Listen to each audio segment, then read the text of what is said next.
కవిత TRS మీద తిరుగుబాటు మాటలు మొదలుపెట్టిన మరుక్షణం I'm the one who said Kavitha కొత్త పార్టీ పెడుతుంది, టీఆర్ఎస్ లోకి వెళ్ళి బయటకు వస్తుంది అని చెప్పినారు.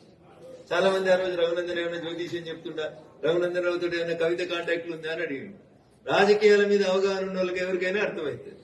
సో ఆ దిశగానే కవిత అడుగులు పడతా ఉన్నాయి. ఈ వెల్కమ్ ఇట్. ఈ దేశంలో ఇప్పటికే రిజిస్టర్ అయినటువంటి పొలిటికల్ పార్టీలు సుమారు 6,200 ఒక పొలిటికల్ పార్టీ ఉంది. చెల్లి ఇంకో పార్టీ పెడితే స్వాగతిస్తుంది. పార్టీ పెట్టిన తర్వాత, పార్టీ విధి విధానాలు ప్రకటించిన తర్వాత ఆమె ఏ రకమైనటువంటి సిద్ధాంతంతో ముందుకు పోతుంది అనే దాన్ని బట్టి తప్పకుండా అందరికంటే ముందు మళ్ళీ ఆ రోజు కూడా నేనే చెప్తాను. ఆమె పెట్టిన పార్టీ ఎవరి ప్రేరేపిత పార్టీ, ఆ పార్టీ వల్ల ఎవరి ఓట్లకు డ్యామేజ్ అవుతుంది, ఎవరికి మద్దతు ఉండడానికి ఆమె పార్టీ పెట్టింది అనేది కూడా విధి విధానాలు ప్రకటించిన తర్వాత మాట్లాడుకుంటాం. Definitely I speak, no doubt about it. కానీ కొంత ఏమో కమిటీలు వేస్తుంది, చదువుకున్న వాళ్ళని పెట్టేదో విధి విధానాలను క్రియేట్ చేస్తుందని రోజు పేపర్ల స్పేస్ కోసం చెల్లె బాగానే కష్టపడుతుంది.